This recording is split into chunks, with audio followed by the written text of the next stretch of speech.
if you're not already on it, you should head over to patreon.com/dissectingthe80s to get all sorts of bonus extras from us.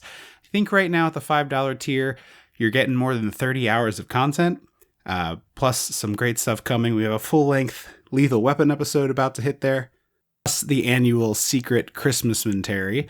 And we're announcing here now for the first time that we're doing some changes on Patreon.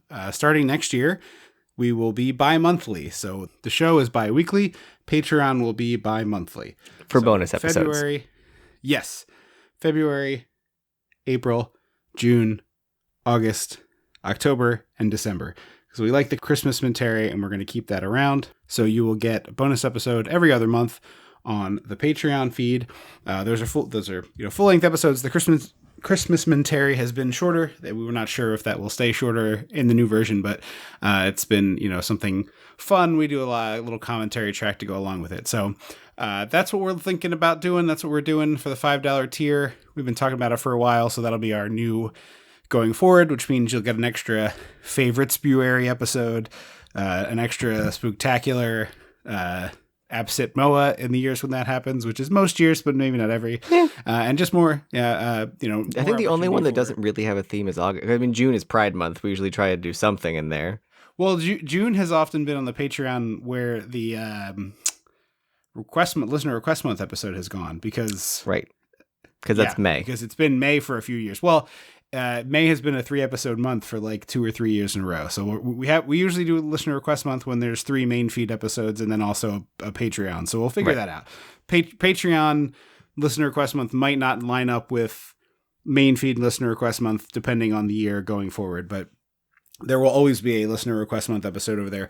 But the other thing is, frankly, we would love to hear from you all what you'd like to see out of the Patreon. If there's different kinds of episodes you're interested in, or you want to see us do stuff that's not movie reviews, we'd love to hear that. I, frankly, like some of the shows I listen to, their Patreon is a completely different animal than their main feed episode, and people seem to like that. So get at us. It's dissectingthe80s@gmail.com, plus, at dissectthe80s on Twitter or the Facebook.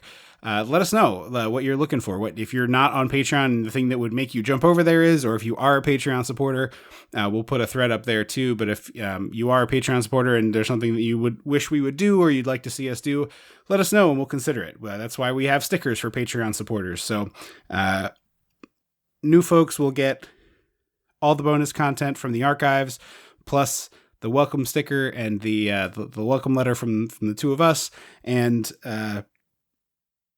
access to the full back catalog of everything. So we'd have our monthly newsletter and all that stuff. It's a pretty good deal, I think, and a great way to support the show. So patreon.com/dissectingthe80s. Check it out and see what tier is right for you.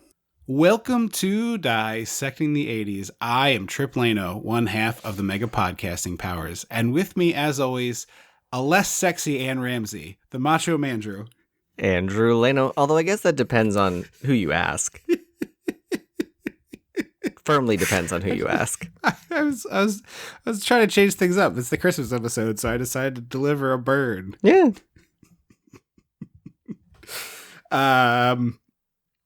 Other one that I was considering was a buoy with hair. Oh, are you going to say only slightly taller than Danny DeVito? Yeah, that would have been more clever. Is his height like? Would you be able to pull it? So I know this because I just looked it up because my wife and I were watching. We watched. So she's seen basically like no Christmas movies, and you know that I am the Christmas movie Grinch, and so I was like, look, Batman Returns. No. Oh no, baby. Oh, way worse than. Oh, is it the Matthew Broderick one? Oh yeah. It's the Halls, baby. Is Kristen Chenoweth married to DeVito or to Broderick? DeVito. Matthew Broderick's wife is the third woman from Sex and the City who's not Sarah Jessica Parker, the redhead, or the one from Mannequin. The brunette. Yes. Got it. The boring brunette. The one who has no discerning features to me. Charlotte, I think. The fourth. Yes, that's the one. Yeah, so I was like, all right, like, go ahead out there and look. Like, you do some legwork. You find that, click listicle of like 26 best Christmas movies or whatever. And I was like, whatever you want. That was on a best list? Well, look. Okay. This is the thing that comes up. We're getting way off track, but it's fine. I'm fine. There are like 8 good Christmas movies, if I'm being generous. Right. I think you can make a solid list of 10. I think a solid 10 list in, all the time they've been making Christmas movies. I think you can do that. Yeah. So there's like 10 very good ones that like most people like, can agree on are good movies. And then another 10 that are like actual real movies that are made by people who actually try to make a good movie, and it gets released in a theater and it's like a mainstream real movie. There's like 25 of those that are like watchable. Okay. And then there are like 10 like Die Hard or Batman Returns that like you could put on a Christmas movie list. It is not inherently like a full Christmas movie to everyone's standards, but like some people like them at Christmas time. Yeah. They're perfectly adequate as Christmas movies. This is not a judgment about anyone who likes anything. I love Die Hard. It's fun. The one I always go to bat for is Gremlins. I'm like, that is firmly a Christmas movie. Yeah, Gremlins, I'm like it's literally about a Christmas present that goes wrong. Yeah, that is not a hot take. I also don't feel that way about Die Hard, but whatever. It's like whatever you like is fine with me. And then there are this year, okay, there's 15,000 made for streaming movies. Well, how many between Hallmark and Netflix and all the streaming services and stuff, do you have a guess of how many brand new Christmas movies are coming out in 2022? That are being released brand new? Yes. I'm going to say 275. Okay, you're high. It's 169, which I thought was a preposterous number, but I understand why you'd go higher because Hallmark started airing them in October. Yeah, no, I remember because what was it? I was down the beach for something and I was like, oh, let's put on the Golden Girls because our parents do that now, which is nice. Yeah. And they were like, we can't. And I was like, why? And they were like, because it's Christmas movie. It was July. That's what it was. It was Christmas in July or something. So they did Christmas in July, but October was the batch of new for 2022 Christmas movies. It started in October. Really? Because they made so many that they had to start that early so they could do like one a night, basically. Yeah, it's crazy. So that is the problem when you Google Christmas movies is now that there are several hundred, if not thousands of these ones from the Hallmark Channel and stuff, which like, if you like that, that's fine. Right. I don't care what. Yeah, whatever. If it gives you enjoyment, I think that's wonderful. And I hope that you get all the enjoyment you want out of it. I do not care for that. And my wife, who has watched 2 of those, one's with maybe not one with my family. We watched one because an actor from a show we were in was in one. I was like, you want to try this? And we were like, boy, this is barely Who was it? It was Percy Daggs III, who played Veronica Mars' best friend Wallace on Veronica Mars. Okay. So he was in one. I can only remember the name of 2, and it's because they're sequels. It's like it's either 9 Kittens of Christmas and then the 9 Lives of Christmas. I don't remember which one's first, but I said that as a joke. I was like, oh, they're going to run the 9 Lives of Christmas. And Mom and Dad were like, hey. And I was like, I was being genuine. Like, that is a real question. It's a real movie. It's the only one I remember. It's like him, it's fine. Yeah, it's fine. It's like Superman's in that one. Yeah. That's what I like. What I find so crazy is how like these have become such an industry unto themselves because they're not union movies. Oh. Really? So it's like weird to me that union actors are showing up for them. They're definitely not union productions. There's no way. They're too cheap. Like they couldn't afford it. But then I think you have to be some kind of union. You can get a waiver if you like for actors to be in non-union stuff. If you like, I don't know all the rules, but I know with like positive. Actors Equity, which is not SAG, you can get like a theater can get X number of equity contracts. So like they can, the production is non-union or non-equity, but they can they can hire 2 equity actors for like the lead, like Beauty, like Belle and the Beast. So maybe it's something like that where they're like, we can hire 2. I don't know the rules, but I would be stunned if these were operating under full union rules. One, because they film entirely in Canada and are like both basically full Canadian productions. And 2, it's way cheaper to be non-union. Like way cheaper. Maybe there's a Canadian union. Maybe. I just feel like Hallmark would not make 60 of these if they cost union rates. I just don't believe that. That's fair. Like, you can probably make 3 or 4 non-union for every 2 union. You know what I mean? Or more. Yeah, that would make sense. So that's my guess. I'm happy to be proven wrong. If somebody wants to tweet at this and let us know. But what I was saying with the Superman one last year is like, more people have walked on the moon than have played Superman on film and television. Yeah. And one of them is in a Hallmark movie now. Like, that was crazy to me. Like, I know Brandon Routh, everybody wants to like forget as Superman, but I thought he was okay Superman. Yeah. So. And Aaron Samuels is in them now. Oh, dude, everybody's in them. Bruce Campbell's has been in multiple ones. Really? Which like, is he like someone's dad? Like gruff dad? Sure, yes. Yeah.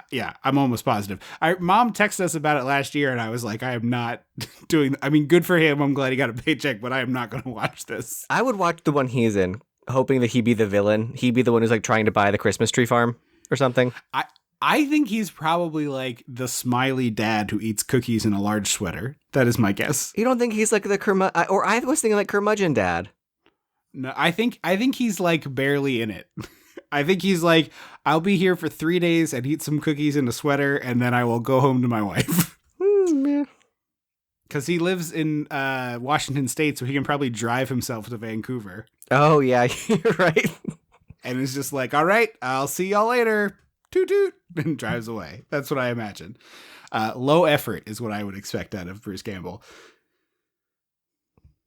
All that to say, when you go through the lists, you have those 10 movies that everybody likes. I'm getting back to a point I made 42 minutes ago, in case people are running. So you have those 10 Universal favorites. Then you have a selection of the grab bag of your Die Hard, your Batman Returns, your other like sort of like cutesy, like I'm being a little edgy at my Christmas list. Wink, wink. And then you have, depending on how long the list is, between 5 and 10 of the ones like Deck the Halls or, The Last Holiday, which is a cute movie, that one's fine, but it's like a lesser one, but like has mainstream actors, it has a real budget, it was like filmed, whatever. Yeah. And so she starts rattling off these things. It's like, I just assumed she would have been like, what is like, find the BuzzFeed top 10 list, which is just going to be like an actual like 10 real movies. So that was exactly what it was, but it was like 26 or something. Don't you? No, that's too. Well, it was like a Christmas thing, right? There's a reason that the ABC Family 25 Days of Christmas thing is like half Harry Potter at this point. Yeah. Which like you can throw the first Harry Potter in as a Christmas movie. But after that, I feel like they're not Christmassy. No, I mean, the first one isn't either. It's more like it's a family thing we can watch together. The first one has a lot of Christmas energy in it. There's like a lot of Christmas. There's more Christmas in it than you remember. Yeah, it is when he gets the invisibility cloak. Yes, and he has the Christmas jumper from the Weasleys, and there's like the roast dinner and stuff. It's more Christmassy than you remember. There's like a fair amount of Christmas in it. Okay. Like it's like 2 hours long. I'd say there's like a solid 25 minutes of Christmas in there. Huh. All right. 20, 25. Anyway, but so what happened was this, like, she read a few of these lists and then she starts throwing these titles out to me, and it's like Four Christmases, which is the one with Vince Vaughn and Renee Zellweger.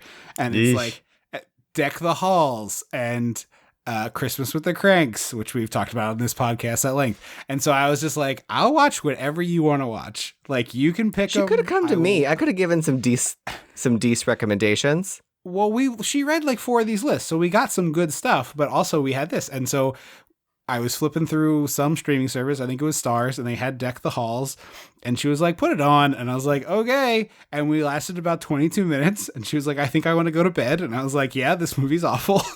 Mm-hmm. And that was the end of it. But during the course of watching Deck the Halls, 22 she was minutes. like, how tall? Yeah. During the first 22 minutes. We might have gotten to 30. Maybe I'm lying a little bit. But during the course of watching it, she was like, how tall is Danny DeVito? And I was like, I think he's like 5'2". And she's like, no, he's not. And I Googled it, and he is 4'11". Really? So to answer your question that took 22 minutes to get to an answer, I know how tall he is, at least according to the internet, and it is 4'11". But it was a nice conversation we had along the way. Has she watched a good one yet? We watched Last Holiday, which I think is very cute. And I forgot was that's the one with Queen Latifah, right? Yeah. That one is like It's a very sweet little charming movie. without being too treacly to me. It's like not too treacly. Yeah. It's very sweet. Definitely a whoa movie. Yeah. The problem with that movie is there are two scenes where Queen Latifah does extreme sports, and that is one too many. Like, the gag is fun once, and then they're like, hey, we're doing that gag again. I was like, yeah, I remember it from 20 minutes ago when I was watching this movie. It's the skiing and the squirrel suits, right? Yeah, base jumping, yeah. Yeah. So we did that one. We did... A lot of rom-coms are like secretly Christmas movies, which you'll forget. Okay. We did a Netflix one called Holiday with Emma Roberts, which was like totally fine and watchable. It was like very rom-com-y. I heard that one was cute. Energy. Yeah. I liked the game one that Hulu did 2 years ago. We watched that when it came out. Okay. I don't remember the name of it. The Christmas Season or Happiest something like Season. That. There you go. You know what's funny about Emma Roberts? Everybody makes a big deal about the fact that she's Julia Roberts' niece. Mm-hmm. But what they forget is that she's Eric Roberts' daughter, and her career is like way closer to Eric Roberts than it is Julia Roberts. Oh, yeah, she's not a Julia Roberts. No. She is an Eric Roberts, though. She does a lot of work. She does many movies, and she just never stops making them. That dude has like, I think. Well, she hitched onto the Ryan Murphy train pretty early. Yeah, and but so like, she's been also chugging on that. She does like 7 or 8 movies a year. Yeah. Plus American Horror Story. Her dad does 15 or 16 movies a year. That dude has like 700 IMDb credits. It's crazy. Yeah. So anyway, we watched that. I can't remember what else. I've been forgetting to keep up with my letterbox, so I have not logged most of these, which is not like a thing I'm embarrassed to say I'm watching Christmas movies. I just have been lazy. Yeah. And also, we both me and my wife have been sick a whole bunch. So, well, if you get to Gremlins, let me know. We've watched Gremlins before a couple years ago. Okay. The problem is most Christmas movies, and I'm in agreement with her on this, I don't want to rewatch every year. Like, I only have a couple movies that are annual watches for me. And so I'm not into annual, like I'd like to take some time away from things that I like and then come back to them. I personally, like, that's how I like to engage with a movie. So like, I don't want to watch most Christmas movies every year, or Halloween movies for that matter, or whatever. And so it's like, I need like a good number that I can rotate through, that it's like, well, I haven't watched that one in a few years. I haven't watched that one in a few years. And we did all of my favorites, which was, Gremlins, Die Hard, okay, Frank Capra, It's a Wonderful Life. Yeah, I do Trick or Treat every year. And I do Gremlins every year. And usually I do Batman Returns every year. Those are the 3 that I will consistently do. Halloween and Scream are pretty much the only 2 movies I watch annually. Oh, and Rocky Horror tends to make it into the Halloween rotation every year. Okay. So yeah, we were trying to expand the list, and there's just we have run out of the ones that we like, and we've hit the dregs is what we've hit. Yeah. I'm pleasantly hopeful for the Lindsay Lohan Netflix Christmas movie. I've heard it's cute. I'm sure it's awful, but we are going to watch that one. I've heard people say it's pretty cute. Like it is. Okay. It's exactly what it is. You know what I mean? Like, yeah. It's no Citizen Kane. It's not. It doesn't want to be. It's right. It's Lindsay Lohan in outfits on skis. Right. Yeah, no, I mean, just like Brendan Fraser, I'm rooting for her. Like, I think she got a shitty hand, and I'm delighted to see her getting a comeback. She doesn't need to be like doing Oscar pictures. That's not where she goes. That is. Frankly, I wouldn't have guessed that's where Brendan Fraser goes, but that's what we do now. So. Yeah. Although I think he just happened to stumble into The Whale. I don't think that was like a. Yeah, from what I understand, Darren Aronofsky Darren Aronofsky more than Tarantino is like the guy who likes to resurrect people. Because he did this with Mickey Rourke for The Wrestler. Like, he just I forgot that was a Aronofsky pick. Yeah, like Aronofsky went and found him at like, I don't know, whatever Gold's Gym, whatever bar he was in. Yeah, I mean, truly. And then got him nominated for an Oscar. And then he was like, all right, next is Brendan Fraser. And then he got him for this movie. And I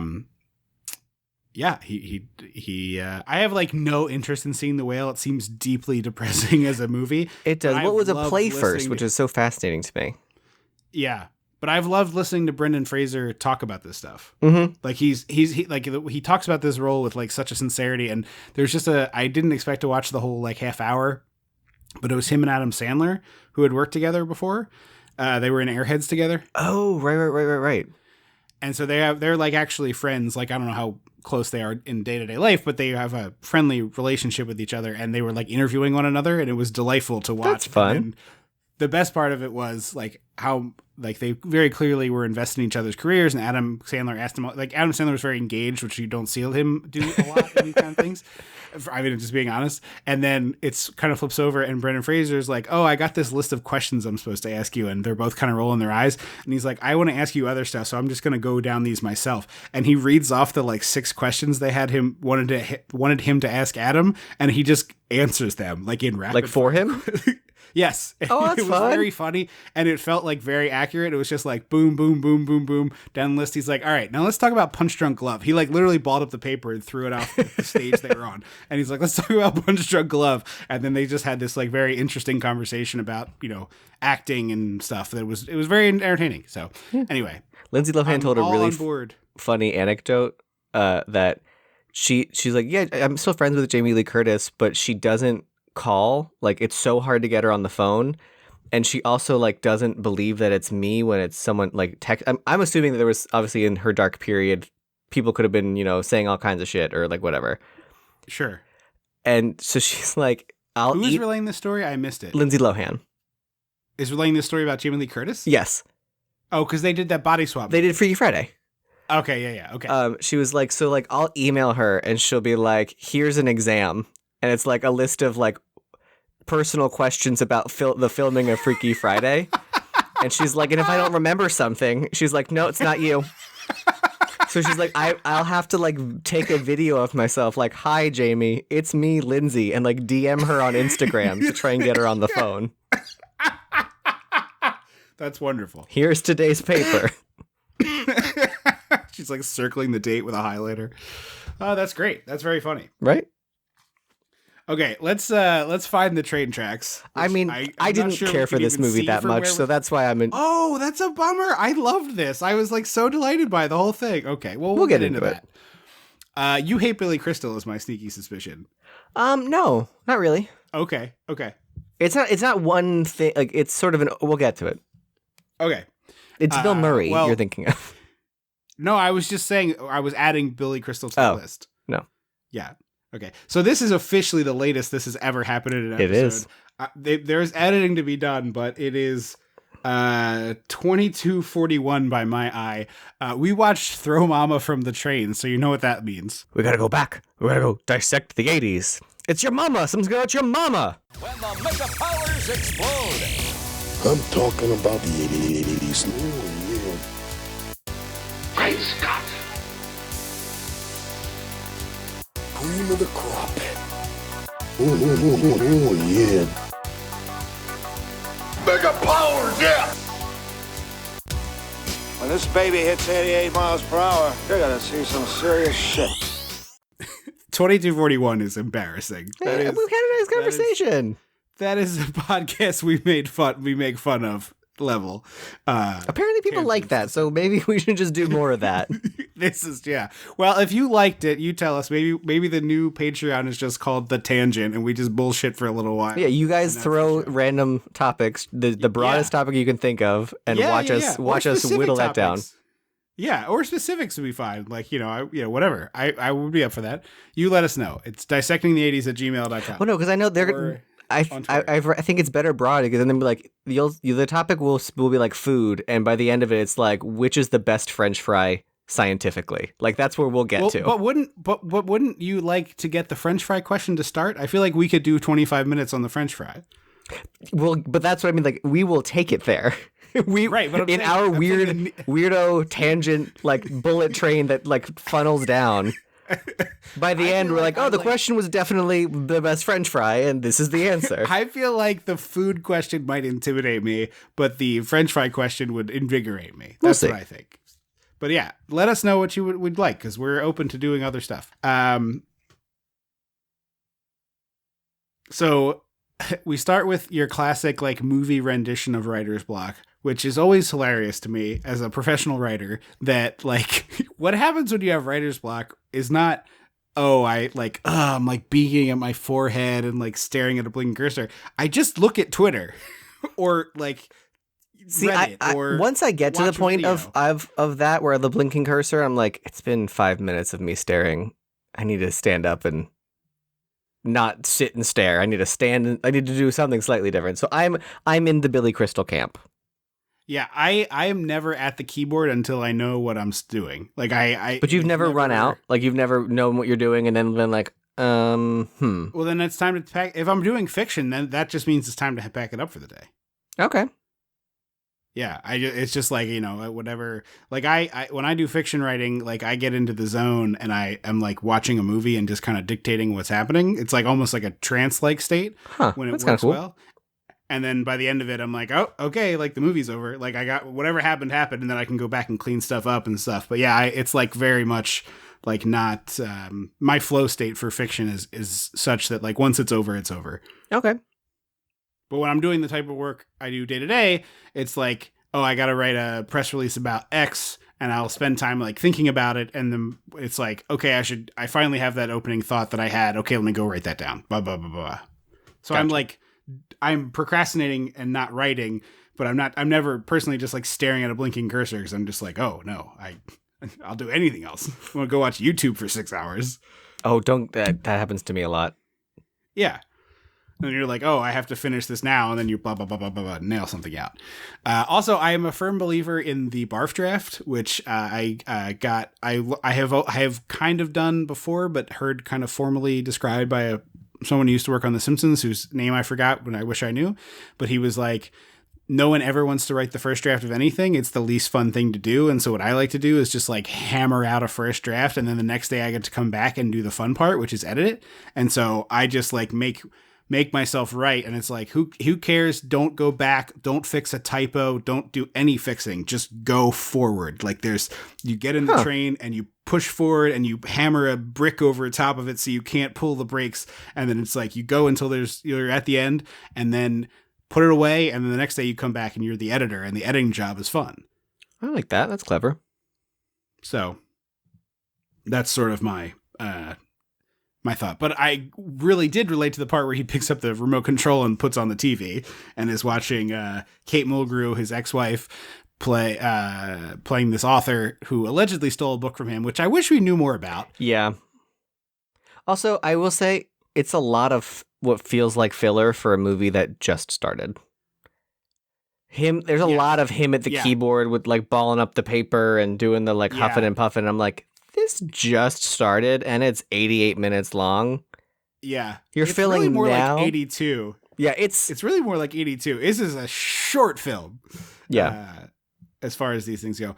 Yeah, I'm with you. I think better would have been like 5 minutes of explaining do a montage or even give me an animated intro of like them fighting and then she steals the book allegedly, whatever that means. Yeah, I would much rather have spent a few minutes learning the truth behind that.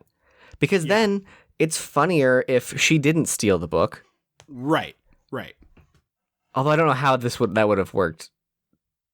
I mean, the only way that this would happen is if she literally stole his manuscript and put her name on it. Yeah, and took the first page off and put her name on it, which seems insane, like truly bonkers for that to be what the movie is. But we never know, so yeah. Because it reads to me like the kind of thing where someone whose idea was had simultaneously by someone else, or I mean, what certainly could have happened was he spent, which is something I'm raising my hand here as being guilty of, and I've learned to stop doing. I get so excited about a creative project, I talk about it incessantly, and the talking about it ends up being all I ever needed from it, and then I'm done. Mm-hmm. Yeah, it's just like, oh, I have talked about this to the point where it has become a real thing, and it is a finished product in my eyes, and I don't have to do any more work. Congratulations, self, and then I'm done with it. Yeah. Yeah, I wish it was more clear, because it could have been like, it would have been better if it was like he told her, he was like, oh, can you imagine if it was like boy meets girl and boy is a Loch Ness monster? And she was like, let me work. And she flushed it out and did the whole thing. Exactly. In his eyes, she stole it, or like what? Because I don't know what happened here. That is my theory, is exactly what you just said. Yeah. Minus the fact that the boy was the Loch Ness monster. Hey.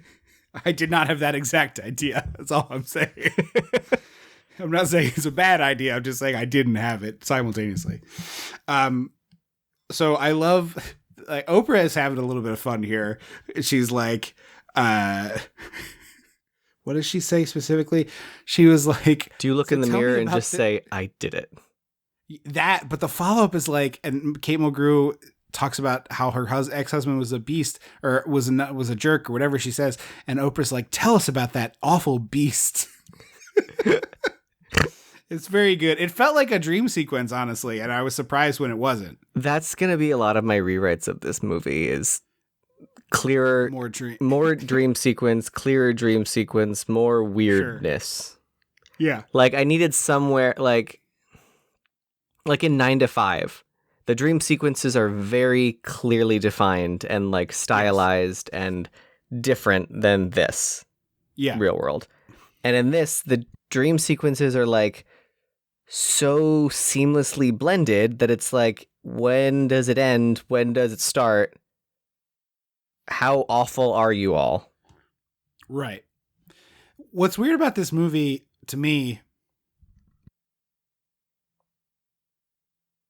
while it could not be thematically more different than Matilda, another movie directed by Danny DeVito, they are so clearly directed by the same person that I found he's it really a great director. I really do think he is a very underrated director, and I wish he would do more stuff.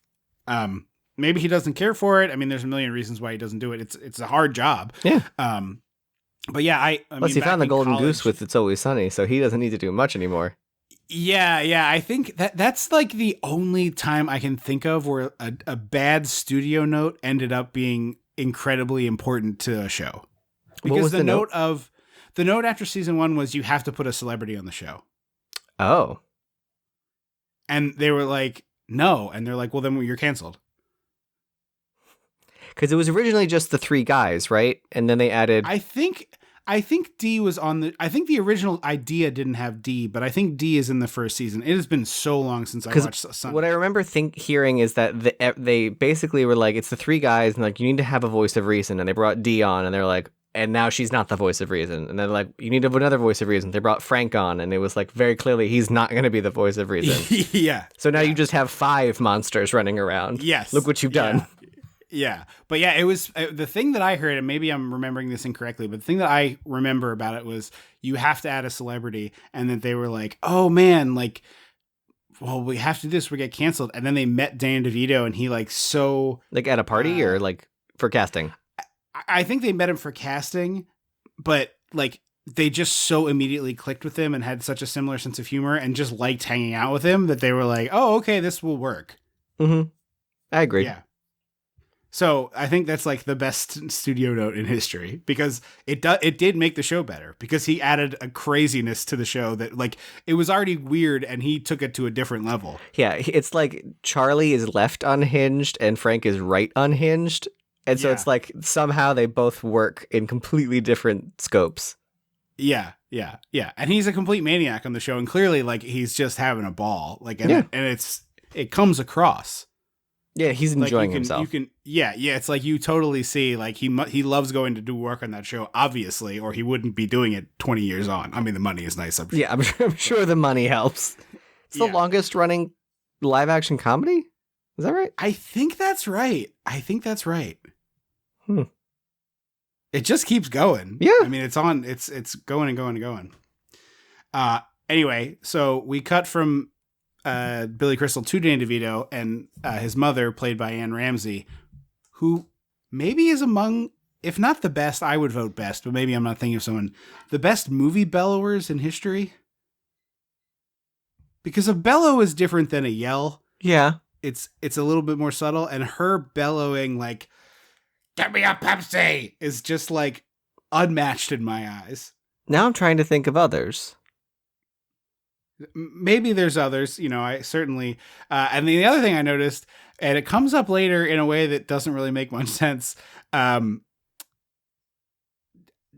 DeVito's wearing this amazing cow shirt that I just was like, oh, I want this cow shirt. When was that? He's wearing this white sweatshirt with a cow design on it. We're in the opening sequence. It's in the opening sequence and then the follow-up sequence. He's wearing the same cow shirt. And then later, like in the car, he's like, hey, cows. And it's like, does Danny DeVito's character just like cows? Like, what is the bit here? I don't know the bit. Yeah. And it's funny because this almost feels like Danny DeVito's first attempt at writing directing. But it's not. Like, he had already done War of the Roses and stuff, right? And right, I think so. He didn't direct not Family Stone. That's the Christmas one. Romancing the Stone. Also on the list. I don't think he directed Romancing the Stone, but he is in it. Yeah, because it's him, Douglas, and Turner. Yeah, it will depend on how much Andrew is willing to go down this road with me. But obviously, next year is going to be very Indiana Jones heavy, and the question is like, does that also extend to finally doing Romancing the Stone and maybe the sequel? And also, do we do one of those Alan Quartermain movies from Canon and also the other Alan Quartermain movies? So we're going to see how much tolerance there is. Alan Quartermain's League of Extraordinary Gentlemen, isn't he? So Alan Quartermain is that character, yes. But Canon was trying to make their own Indiana Jones, and they were like, what's public domain Indiana Jones? And they're like, Alan Quartermain. And they're like, got it. And they made 2 Alan Quartermain movies. So was Alan Quartermain like a literary character first? I think he's like an ancient book, like Tom Swift. Like, I think he's like that. Jonathan Swift. No, isn't Jonathan Swift a Monster Proposal? Yes. Is that not, I just assumed Tom Swift is a space character who got a CW reboot just like a year ago. Oh no, I didn't know that. It was like the only modern adaptation, but Tom Swift is where the word laser comes from, I'm pretty sure. No way. It was that kind of spacey novels. They were like, he was like zapping things with ray guns. Yeah, when I was younger, I assumed Alan Quartermain was like made up by the League of Extraordinary Gentlemen authors. But then I was like, oh no, he's a character. Yeah, they're all old book characters. And then the other one that's like I think of a similar era to Quartermain and also Tom Swift is John Carter. John Carter of Mars stuff. Yeah. That's all like very old sci-fi, like 40s, 50s era, I think. Okay. Which is also why Disney made a movie of him, because they were like, the rights are free. That movie was so bad. I actually think that movie is fine, but it is like incomprehensible to me that they just called it John Carter. Yeah, you'd like give us you got to lean a little more into it. It was originally titled John Carter and the Princess of Mars, and they were like, then they had that movie Mars Needs Moms, and it was a complete failure, and they were like, nobody wants Maz in the title. Get the Maz out of the title. That was like, the problem with your ugly CGI movie. It was just like, how do these people have fucking jobs, man? Like, it's just not that. It's just so insane to me. I wish I could have that job. Like, be just that obtuse and dumb and still have that job. Yeah, no, it's dumb. It's dumb and bad. And now it's just they make all the decisions with an algorithm, so there's no human making dumb decisions, but now the computer makes them instead. Yeah. It's a great entertainment world we live in. So Danny DeVito is ground down to a nub by this performance from Ann Ramsey, which is truly incredible. You said she got nominated for an Oscar for this? I believe so. If that's right, totally well deserved in my eyes. She's awesome in this. It's in the same vein as the pink, as Mom calls her, the pink cat lady from that Harry Potter movie. Oh, I love that actress. And she's now playing like the queen, I think. Dolores Umbridge is the character from Harry Potter, but I can't remember her name either. Is it Vera something? Bitch. What'd you say? Is it Vera? No. Okay. She is. We just watched this show Trying on Apple TV, and she played the like caseworker for this couple trying to adopt a child, and she's like very much on their team and very sweet. Is it a British show or? Mm-hmm. And the whole time I was like, oh, wait for the double cross, because she's so good as Umbridge. No, she's like, wait she's for the nice. double cross. Yeah, she's like, no, she's just a nice person. Oh, I can't think of it. But it's very in that vein of like, I hated her so much. Yeah. Impeccable heel work. Oh, yeah. I was just like, again, maybe it's my perspective as a queer person, but I was like, why are you still there? Leave her to rot by herself. He very clearly is like codependent by virtue of being abused his whole life. He almost plays it neurodivergent. It's pretty close to it. The sequence where he's playing with a train at the end of the movie, I thought was incomprehensible. Wild. Yeah, I thought that was really, really wild. And like it's on the porch and not in the house. It just was all strange to me. Yeah. But yeah, you're right. Neurodivergent is probably a good way to describe it. So he's like thinking about killing her. He's sort of fantasizing about it. Well, and it's like you said, this is probably the start of your issues, I'm guessing. He does. So he's getting her soda they keep their soda in the cabinet, not in the fridge. Yeah. Already psychopath behavior. Well, especially because she has to specify that she wants ice. And then he pours it into a teacup. Yeah. Not enough beverage space. So he has, he picks up the soda and he looks up and he sees a box of lye. It says poison on it, in case you didn't know. I didn't know lye had like lye in its own had like commercial household use. I thought it had to be like mixed with things to make stuff. I didn't know you. So I think that you can put it in your garden and as like as part of like for soil. Roses. Oh, you know what? I might be thinking of lime. Yeah, lye. Because lye is lye the caustic one that you if you touch it. Lye. Yeah, it is very caustic. I think there are legitimate household uses for lye because it used to be used to make soap. Yeah, and for pretzels. Yes, now you use baking soda, but it was a lye for some reason. I don't know who figured that out. Like what madman figured that out? But that if you if you dip this bread dough into poison, it makes a crunchy pretzel with a soft inside.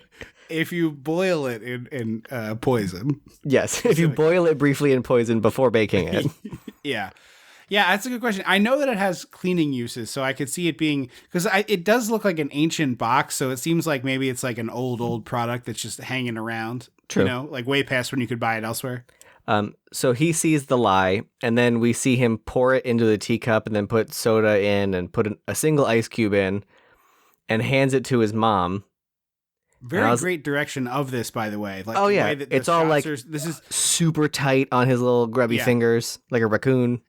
It's very clearly done with like aggressively storyboarded. Like there's a vision behind how this looks on screen, and you can tell. Yeah. And so he hands it to her, and I'm like, oh, cool. So we're going to watch her like dramatically choke and fall out of the chair, and then he's going to snap to reality. Instead, he hands it to her, and she like berates him, and before she drinks it, he goes, no, and slaps it out of her hand. And I was like, yeah. So this isn't a fantasy dream sequence. This is just a thing that happened. Right. You almost poisoned her with lye. And then decided not, like, I was just like, okay, give me dream sequences, because that feels more apt for this, like, put upon loser loner who, like, is a writer. That makes sense why he's a writer, because his imagination is so wild. Like, yes, yeah. Yeah, I wanted it to be like, we have the whole sequence and he slaps it out of the hand, and then we hear her being like, where's my soda? And he's like still standing there with the soda in the teacup. Exactly. Hand it to me. Yeah. Yeah. Because later he has the one with the ear and the scissors, and he's, when like she goes to hug him after the sequence is done, he's holding the scissors, and I was like, well, he's not holding the bulb to clear your ear, so how did he do it? He was in both hands. He had the bulb in the other hand. The bulb was in the other hand? Yeah. Okay. Another one that I was like, oh, he stabs it, he like stabs her in the ear, and she stands up, and it's like a Halloween like headband. It's a great looking little effect. Like the handle of the scissors on one side and the point on the other, and she's like, ah, and it's great.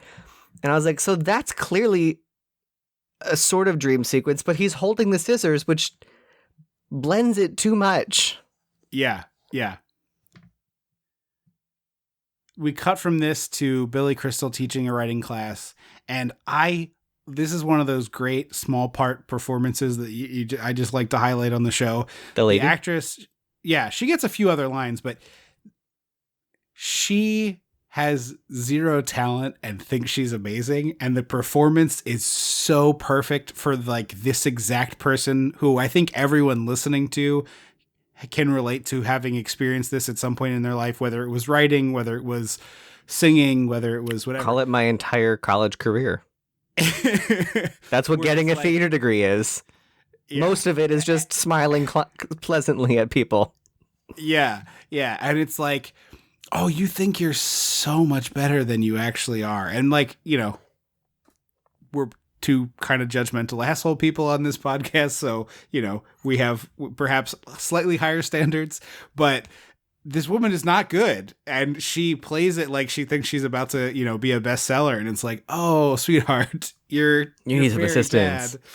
And the best part is like, she's written something about a submarine, and it's like the character says to dive deeper, and I think the line she has is he pushes the button or whatever, and they go deeper. He pushes the whatever button he needs to make the submarine go lower. And like, yes, no attempt at learning what you're writing about. Yeah, and it's fine to write that in your first draft, but the one you're reading to other people, you should have taken the time done a little encyclopedia. Exactly.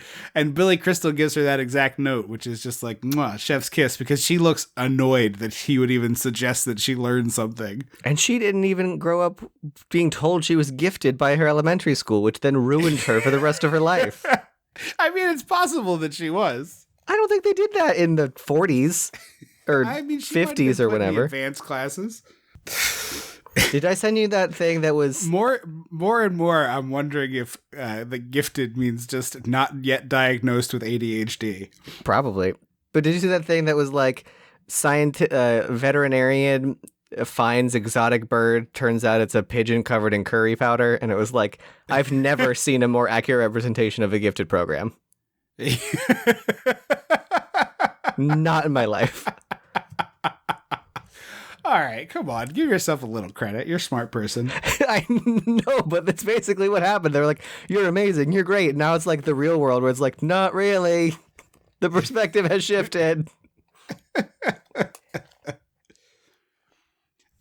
Did your version of this... also, I'm going to take a second out of the podcast to bitch about this. I got a Showtime subscription at the Black Friday sales, and whenever those things are cheap, I grab a bunch of them because we use them for the podcast, and I will often like bank watching a bunch of movies while I have these subscriptions. And I was like, great, Showtime. And then it had Throw Momma from the Train, and I was like, awesome, and I threw it on my save list. And then today I went to watch it, and I guess maybe it expired, but when I went to look it up, it's available on Showtime through the Paramount Plus app, but not on any other Showtime subscription. It's just insane how like stupid this streaming shit is. It is. I mean, my biggest complaint, I don't remember if I actually said it on the podcast or just to you, but like I subscribed to AMC Plus because it told me that it had something we were watching. Yes. So I went and it was like, it's not here. And I was like, well, when I go to Just Watch, it says it's AMC Plus. So I'm looking, and then I'm like, oh, it's on Amazon Prime. Wait a minute. No, I have to have AMC Plus. No, I have AMC. Wait, no. It is only available on if you have AMC Plus through Amazon Prime and watch through them. If you have regular AMC Plus that's not affiliated with Amazon Prime, you can't watch it. Because apparently there's 8,000 different titles, different licenses. I hate it. Yeah, I just want to pay you to watch the things on your service, for fuck's sake. Like, what is wrong with this? I hate it. Anyway, did your version have... So I don't know what this movie was rated, but I assume it was R. Maybe they... No, it was PG-13 because at least according to IMDb, it said like that he had four fucks in it, and he whittled it down to one so that he wouldn't get an R rating. Okay, because that must be all versions of then, because this man is like, I've written a book called Women I'd Like to Fuck, and they edit it to be Women I'd Like to Pork. But they don't change the mouth. And so I was like, wait, what? And then they say it 3 times in this scene, and it's all badly ADR edited. And I was like, why am you showing me the mouth? Stop. Also, like, this dude is paying for a writing class. Yeah. That's not like, that's not writing. Right. Just, what are we doing? Yeah. The other thing that I find odd about this class, and it doesn't come up until later, but this is presumably like an adult education thing, right? I think it's community college adult writing. So I guess adults, or no, community college creative writing is what I meant to say. But it's like, there's no student age students in here. It all seems like adults, which is fine. I'm not trying to knock on people taking classes and learning, but later there's a sequence where there's like a cafeteria and they're that all weirded me. together. I was like, why is there a cafeteria at this like community college adult center? Right, because Danny DeVito is clearly only taking one class. Yeah, that was like, what? Yeah, what are you doing here? It was like how, like, when I took improv classes, they would basically encourage you to go to the bar afterwards and hang out with people because, one, it's like you're all here to make friends. This is we all know why we're here, and it's to meet new people and make new friends. Yeah. And so it felt like that, but it was weird to me that they just didn't put the scene at a bar. Yeah, or like a McDonald's or a diner or something. It's weird that it is at, the school. They were on the set from Greece for no reason. Like, why are we at Rydell High? Like, this is a nonsense. So Danny DeVito has written this thing. Billy Crystal doesn't want anything to do with it. He won't read it at first. And so I was like, oh, does he not like what happened? And so Danny DeVito is like stalking him at the laundromat. And back to the great directing thing is setting the scene in this torrential downpour adds so much misery to both of these characters. Because Billy Crystal's like doing his laundry, and then he kind of looks out the window and sort of sighs, and he like folds a towel over the top of his laundry basket because it's like all this hard work of, cleaning your clothes, and now they're just going to be soaked and you're going to have to dry them again when you get home. Like, what an awful pain in the ass. And Danny DeVito comes in looking like a wet dog, like just completely soaked to the skin. And then they start talking about the book or his story, and Billy Crystal's like really saying how much it sucks, which it feels aggressive, but also it's like you're stalking your teacher at the lunchromat, like you're going to get a dose of reality. It's not completely unwarranted because he's like, it was a 3-page murder mystery with 2 characters in it. That like objectively cannot be good. Yeah, agreed. But it just makes both of them look like such sad sack losers, which they are. It just is like really great, adds to the characters a lot, I feel. Yeah.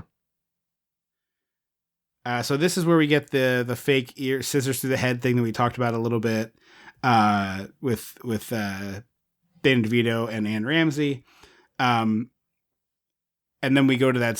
So he's still trying to kill her in his head, but obviously doesn't do it. But is sort of going like it's too far. Yeah, he's holding scissors. He's pretty close. He put poison in the cup and handed it to her. He's holding the scissors. Like it's too far. Right.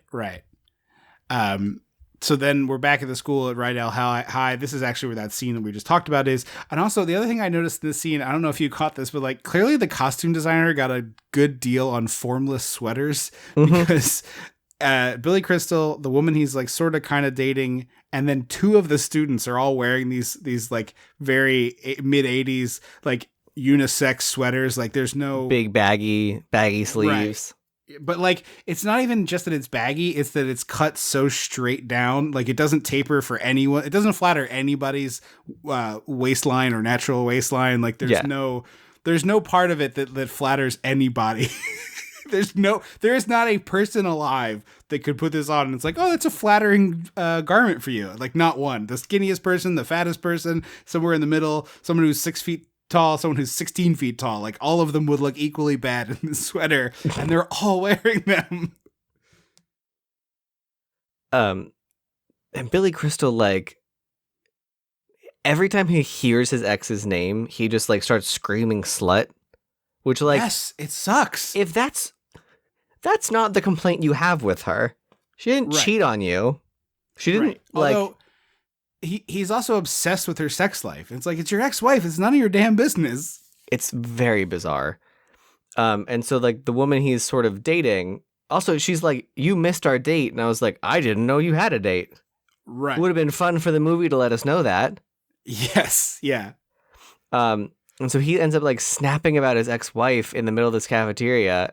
And it's like very bizarre to the point where, again, like obviously it's 87, but like, Go to some fucking therapy, dude. Yes, yeah. I mean, we didn't discover therapy for another 17 Therapy for men was not invented until like Tony Soprano. No, it was Frasier, because Frasier was a therapist. Frasier was a therapist, but he did radio stuff. But like a tough man. Frasier was also like a little sissy boy. So he like drank wine and ate cheese, and it was the 90s. So he was a little namby-pamby. I'm going to assume that Tony Soprano also eats cheese and drinks wine in my limited scope from when YouTube put it in the shorts for a month. Okay, but you understand the difference between Tony Soprano eating cheese and wine and Frasier eating cheese and wine. I'm aware, but just as a blanket statement, I was clarifying. Because Tony Soprano drinks a big juice glass of red that he drinks most of the bottle in one go. Frasier has like a little sip of Grenache and talks about the terroir in which the grapes were grown. But we didn't discover therapy for tough, manly men until 2003 when The Sopranos started airing. Therapy for men. And even then, we were still like, he's still kind of, He had to do a lot of murdering to make it okay that he went to therapy. Yes, yeah. A lot of brutal, violent murdering. Yeah, exactly. Oh, also, yes, you're right. He needs a therapist. Or at weirdly least like enough, a friend. Bob's Burgers, at the time of filming, their most recent episode was called Show Momma from the Grave. Oh, yeah. I watched that the other day. That's funny. It was a cute little episode, but I was like, oh, how funny that we synced. Yeah, that's really good.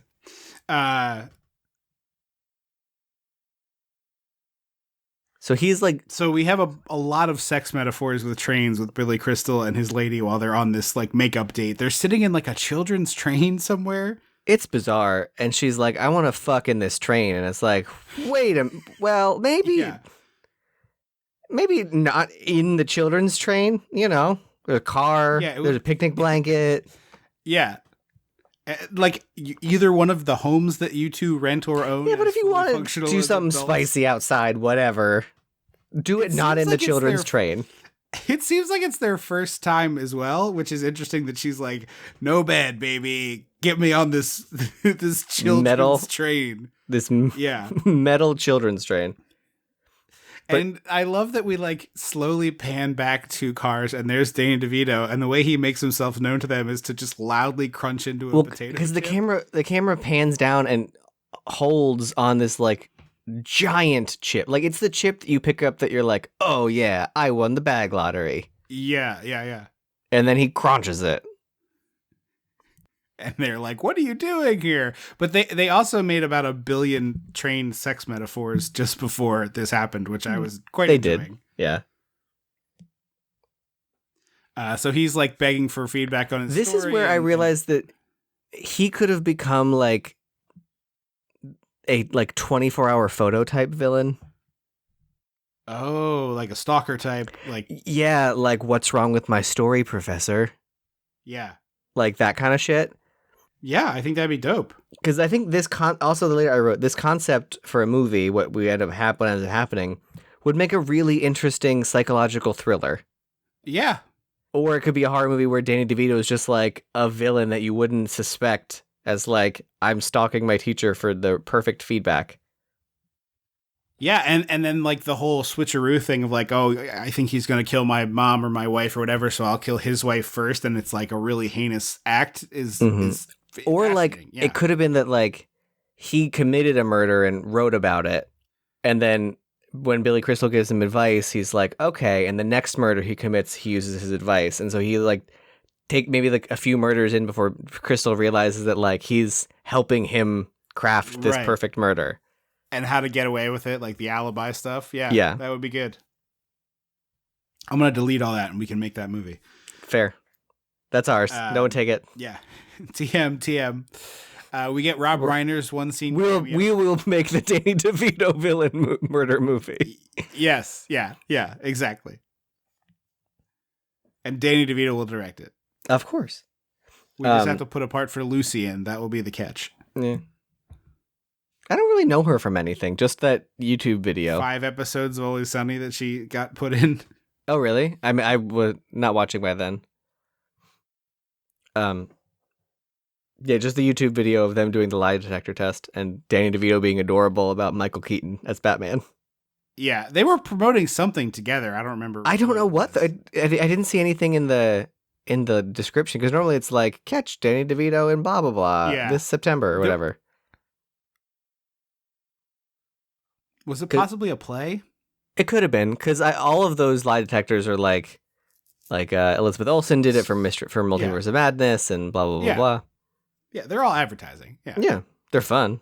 I prefer that advertising much more than straightforward advertising because at least at least I'm being entertained. So this is Rob Reiner's one scene cameo. Well, no, first they have this is where he actually like Billy Crystal actually like meets Danny DeVito. You're right. And it's like in the middle of the night in like front of a closed weird store. Yeah. And he's like, look, here are the actual like physical actionable steps that you can take to be a better writer if this is the story you're writing. Fix this, work on this. This makes sense if you get rid of the motive because motive points to the murderer. So get rid of like obscure that or whatever. And then he's like, go see Strangers on a Train by Alfred Hitchcock. It's a great murder mystery. And I want to read the book. He actually doesn't he doesn't actually recommend Strangers on a Train. He just says go see a Hitchcock. But then obviously, and there happens to be a Hitchcock playing. Well, it was Los Angeles in the 80s. There was a lot more repertory theaters back then. That's true. But I really want to read the original book for Strangers on a Train because that's the concept is that two people swap. Like, I hate my wife. I hate my father. Have you never seen the movie? I have not. You should watch the movie. It's good. I want to see it. It's very good. I also want to see that, not Jimmy Carter. Who's Jimmy Stewart. Jimmy Stewart. The one where I think he strangles a man and it's like kind of sexual, but it was like coded in the day. I can't remember what it's called. I don't either. Yeah, I don't know the name. Or maybe Jimmy Stewart gets strangled. He is involved. He's either doing or being strangled. And it's like I'm picturing you like late at night with your phone or your computer being like movie with Jimmy Stewart and a strangling. No, Jimmy Stewart being strangled. No, Jimmy Stewart doing strangling. No, sexual question mark. Sexual question mark. But my friend who was telling me about the movie was Gary. Like, oh, Gary, why have you done this, Gary? Yeah, my friend was explaining that like I think the person being strangled as they're like moaning and like gasping, it's like has like a weird sexual undertone as part of like Gary, are you enjoying this, Gary? Yeah. And so that was the life out of you, Gary. I'm ending your life.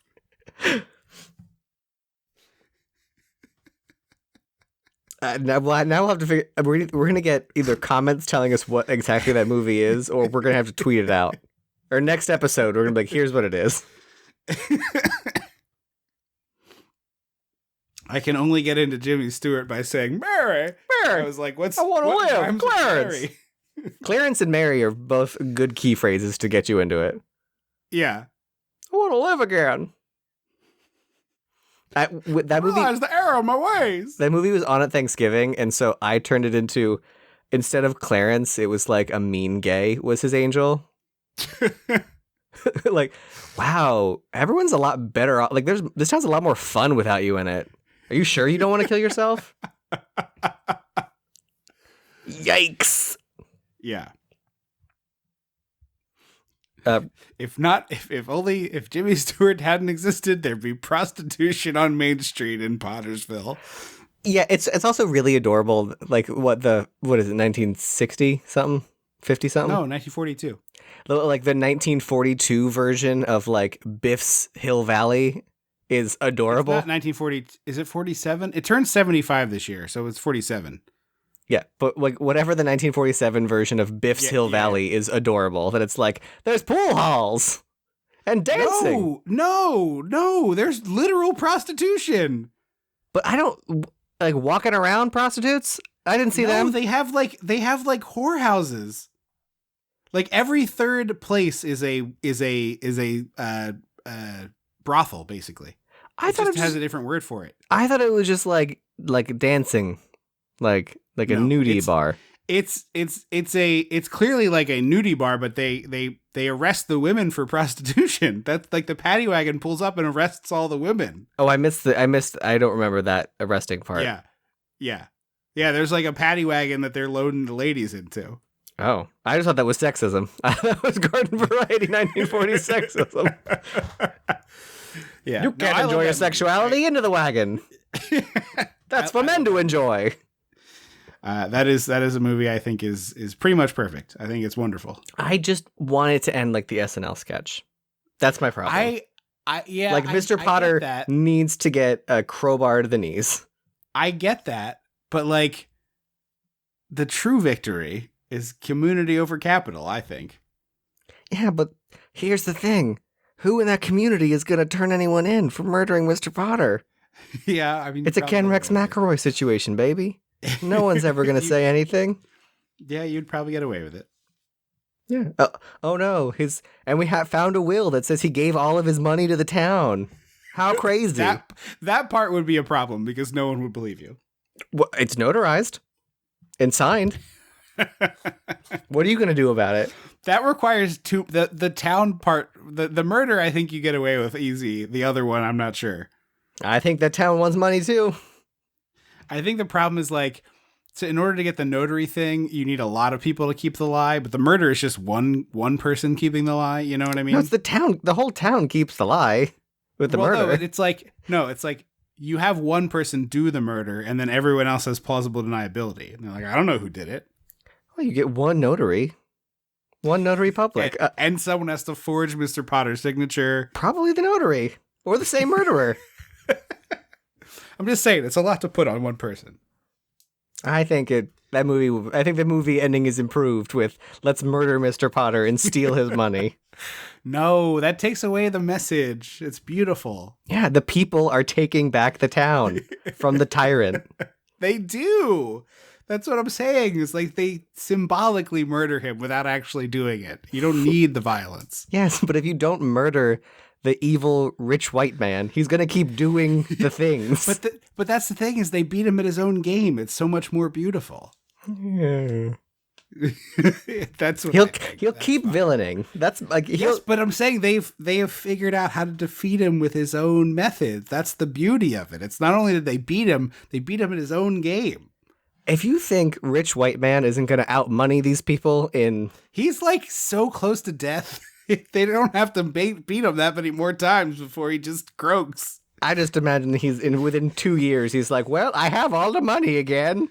Mr. Potter is like very close to Grandpa from Texas Chainsaw Massacre, where they're like, "Here, Grandpa, you're the best with the sledge." And he can't even hold on. He's the best at killing. Yeah, exactly. Anyway, we get Rob Reiner as a gay agent, I think.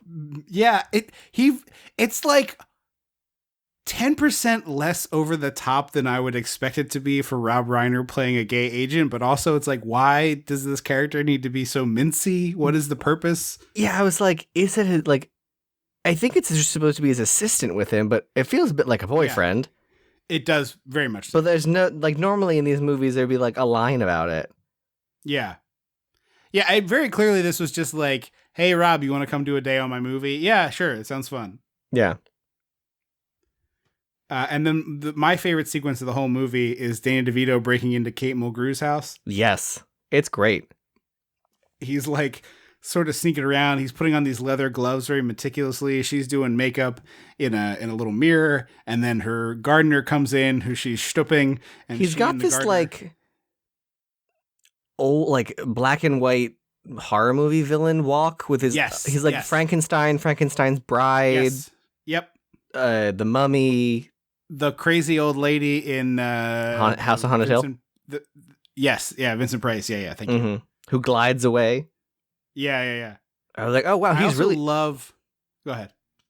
I was like, oh wow, he's really gonna just kill her based on a conversation that he didn't confirm, because he thinks that Billy Crystal told him to go see a movie because he wants Danny DeVito to murder his wife so that Billy Crystal will then murder Danny DeVito's mother.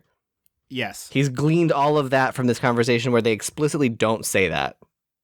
I think he does. I think you're right. He does describe Strangers on a Train to Billy Crystal to explain the whole motive and alibi thing. I think you are right that he does mention it, but I said he doesn't tell him to see that movie, but I think he talks about that movie. So I apologize because I think I was wrong there. But yeah, he gleans from that it's like the swap or the crisscross. Like, oh, you kill my person and I kill your person, and then we both have alibis and no motive. Yeah.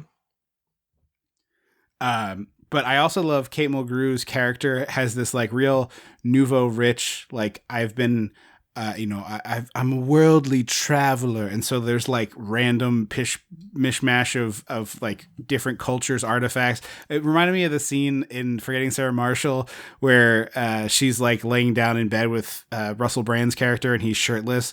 And she finally gets fed up with his bullshit, and she's like, "You just pick things at random. That's Buddhist. That's Christian. That's this. That's that." She's like, all these things disagree with each other. You can't just get all of them. Like, and it's just like, yeah, this is exactly what the vibe is. It's like, here's some stuff. Pier 1 imports, Hawaiian. Baby. Yeah, exactly. Pier 1 imports the home.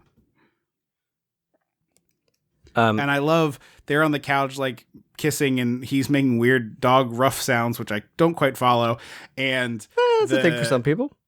Yeah, it doesn't seem like it's a thing for her. No, it doesn't. It doesn't. But the phone's ringing, and Danny DeVito reaches up with one finger and just like slowly pushes it towards her so she can grab it. It's so Looney Tunesy and so good. Well, it's a thing that happens occasionally where, like, if someone's hiding, you're like, oh, if they reach too far, they could see me. I have to, like, subtly put this closer to them so they don't catch me. Yeah. So he like crawls away at the end, also in a very funny way. And he's almost making a Leno-sized sandwich. It is a pretty big sandwich. Although, do you see the thick layer disc of onion he put on that bad boy? Was it onion? Flabbergasted. Yeah, it's like a cut onion on the plate, and then when he picks up the sandwich, there's clearly that whole thing there. It's like a 6-inch wide onion that he cut like a 1/4-inch disc of, and he put all of that in there, not just like a few of the strings. Yeah. Oh, I did miss that. That's crazy. But yeah, I was like, this is an impressively large sandwich that normally we make. Yeah. Yeah, it needed a little more meat and a little less vegetation, but it was pretty close. I agree. We never have like lettuce in the house to put on sandwiches. I do now, but when we were younger, we did not. You have like sandwich lettuce? I have like a head of romaine that I can peel a couple leaves off of. I didn't imply that like it's not like branded, but I was like, I never have like a head of lettuce in my house. We have salads for lunch like most days, so I always have heads of lettuce. We do like bag salads when we do that. I think the heads last longer. That makes sense. So we just chop lettuce every day. It's less of an annoyance than you think it would be. It doesn't take very long. Yeah, I've been chopping cucumbers every day. So yeah. So we get on the.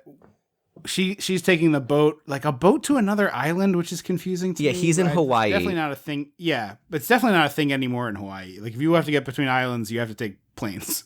I imagine there might be 2 islands that are close enough, right? I Googled it because I was watching the movie, and I was like, that's not right, is it? And there is a single ferry trip that exists now that like is of any regularity and is hardly ever used. Okay, because she's going to Maui, I think is what they said. Yes, yeah. Presumably to fly back to the States, but I don't know. No, it's for a book signing.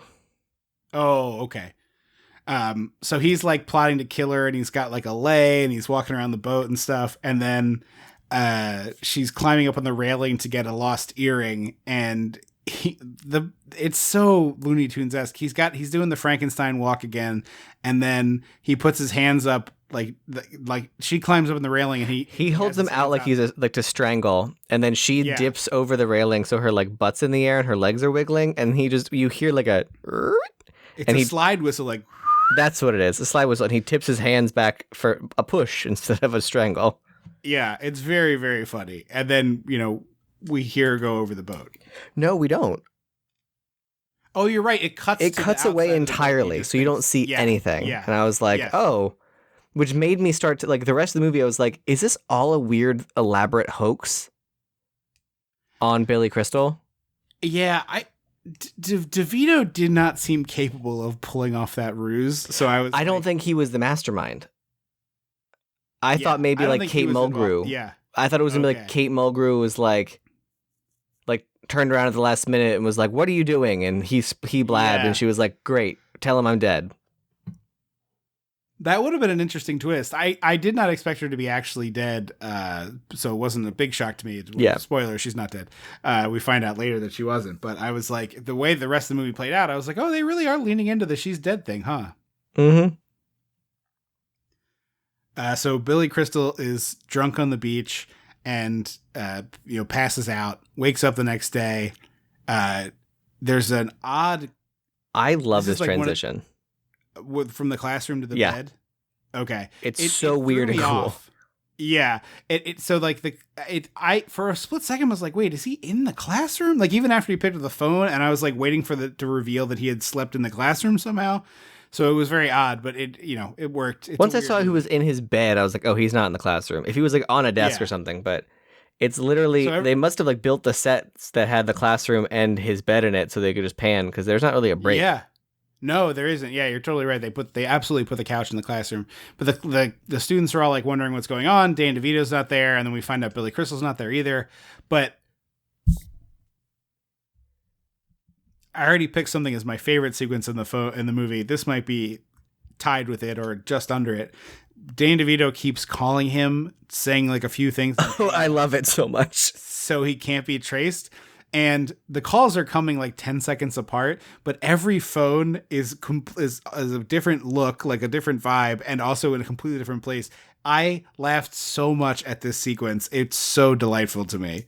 It was so clever. Like each one is. It took me a second to like, oh, it's magic right now. It's some magic that he's just like teleporting between phones. The one that was a giant seashell was my favorite.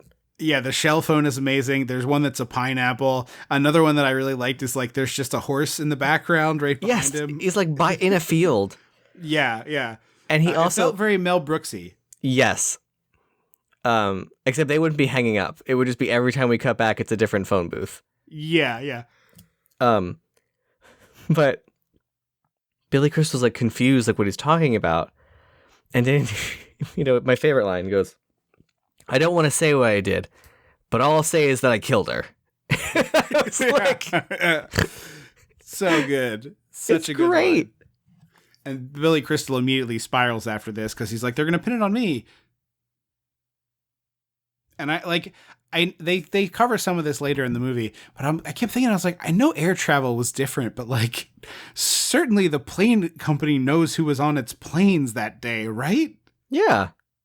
But later we find out that Danny DeVito bought the ticket in Billy Crystal's name. Which I don't get.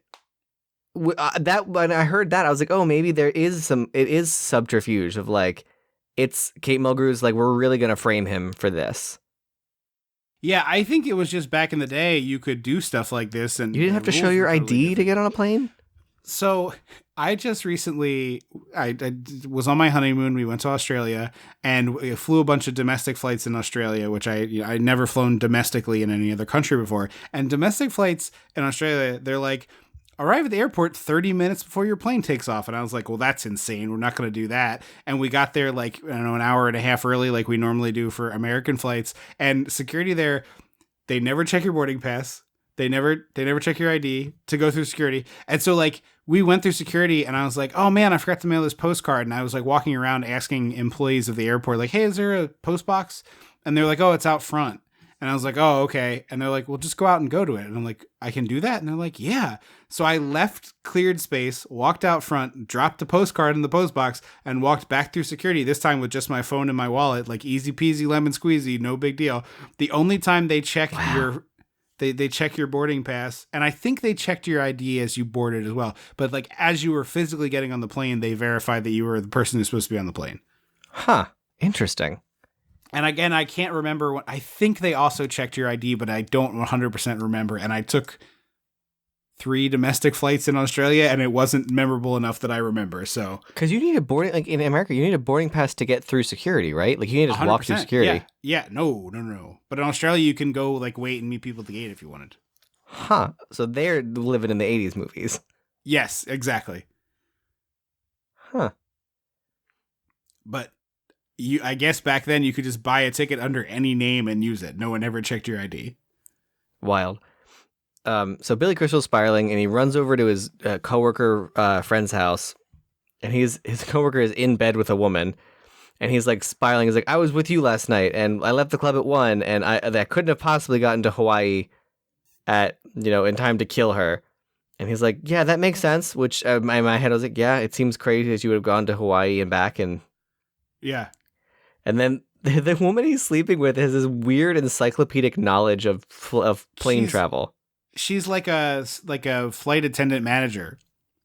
Is she actually, or are you just... They say that. They're like, they give her a title and it's something flight something. Oh, okay. But she's like, well, technically you could have caught the last one out at 10 and then that would have put you there and you could have been there for a few hours and flown back. Because I was like, I couldn't remember how long it takes to fly from California to Hawaii. Is it a 3 hour? It's like, I mean, with the time change, I think it ends up being 3, but I think it's 6 hours. Okay. Because direct from the East Coast is 12. I was looking at, when we were deciding where to go on our honeymoon, we thought about that. And so I was like, oh, we could do a direct flight. You can direct fly from like Philly to Hawaii? Yeah. Wow. I didn't know you can direct fly from East Coast to Japan. No. Really? And they just opened up. We decided. I assume it's more expensive. Yeah, I'm sure it's a little more expensive. You can fly direct from New York City to Sydney, Australia now. Wow. Because I know that like 20 hours in a row on a plane. I know like Australia to Europe is like one of the longest flights you can take. I just never thought about. Well, they have a bunch of stops. I talked to a bunch of Australians about this. You have to like stop twice. That's why it takes it's like you fly to like somewhere in the Middle East, change, then fly to a central hub in Europe, and then change to wherever you're going if that's not your destination. Oh, I didn't realize that. Yeah. That they do that's the one where you can get IVs in your arm so you don't dehydrate on the plane for 45 hours. Yeah. So Billy Crystal, he's spiraling here. He's freaking out. He goes to his girlfriend's place, and there's another great directorial thing where, like, to kind of sell how disoriented everybody is in this moment. The camera's like doing, instead of like the 180 degree thing where it's like, you know, cutting back and forth, it's doing a full spin around the two of them as like kind of crazy music is playing. It's really good stuff. Great energy. Yeah. And again, in movie world, they always do. Billy Crystal's just like not giving enough information and words in his speech. Yeah. Like the sentence is, a student in my class wanted help with his murder mystery, and he interpreted my help as, I'll kill your wife if you kill my mother. Yes. Clearly I didn't say that, but Billy Crystal, just like what's his face in Halloween 3, is just like, I don't know, I didn't mean to say anything, and it's like, well, no, don't be fucking cute. Be clear. And also, like, you should go to the cops and tell this story to them. Like, you're a white man. Yes, gonna be in 1987. Fine. Yeah, like, it's fine, dude. Just go tell them your story. Especially because you are, like, moderately respected. Yeah. And Danny DeVito's a nobody. Right. But there's a funny bit where, like, the cops, he's like driving past his house. The cops are questioning this dude who's in his underwear sitting on a couch that's on the side of the road. And then it cuts to the cops in his apartment, and he's listening. They're listening to a voicemail be left on his machine in the moment from the girlfriend of like, I know you didn't murder anybody. You don't need to think about this. Like, it's all very, very silly. And then he meets Danny DeVito, and Danny DeVito has the missing earring. Yes. And I was like suspicious because that was like over the railing. Yeah. So I was like, oh, maybe it didn't happen. And we both know Danny DeVito's little ass not reaching. Couldn't reach. Not reaching that. Sorry. Unless he like went all the way over and like hooked on by his toes like a cartoon character and like got to his full. Like unless he found like a stick and some chewing gum. Like it's not gonna happen. He undid his lay, put the gum on the end of it, and then got it that way. This is where I started to hear a lot of Mike Wazowski in Billy Crystal's performance. Oh, sure. Yeah. Put the thing back where it came from, or so help me. yeah. Help me. Help me. Yeah, you're right. Also, I love he starts like driving the car as aggressively as possible. Like, because DeVito says, if you take me to the police, I'll tell them you did it. Yeah, which is like, why would not? This is where I was like, this is a horror movie now, right? He's a villain. Yeah. But he's flooring it, and he's like, "You're gonna tell him, aren't you?" And DeVito is like having a full on meltdown, but he's still very calm in the way he's saying things, which is so clearly like he lives with a psycho narcissist. Yeah. And so he's like, hey, you're going a little fast, aren't you? You're going a little fast, aren't you? And it's just like, and then of course the brakes don't work, so he's banging the car. I was curious, like, what that. I was like, did someone try to kill the friend now? Like, yeah, I think it's just supposed to be like, oh, the guy drives a shitbox, but it's not very clear. Yeah. Also, he has the perfect opportunity to like turn the car and angle up a hill, which is what you should do in that situation, Yes. because you will lose momentum and your car will eventually stop. Instead, he like starts to do that and is like, no, I'm going to careen down a hill and gain as much speed and momentum as I can. Yeah. And then they end up going through the tunnel from Roger Rabbit and Back to the Future. I forget that they're the same tunnel. Yeah. And I was thinking to myself, like, next time I'm in LA, I got to go find this tunnel. Yeah, right? And they end up crashing into this little tiny, clearly made for the movie garden. It's like exactly a 10-foot by 12-foot square of AstroTurf with a fake little fence and fake flowers in it. Yeah, and it gets another really cool transition to the jail cells as they like pan down the picket fence. It becomes jail bars. Yeah. And this is where I really liked this line. They're interviewing his friend that he borrowed the car from. And he's like, yeah, he was talking about, alibis and motive and stuff, but I don't think he did it. I really don't. And they're like, why? And he goes, because Larry never did anything. And I was like, that is like the coldest burn you can give.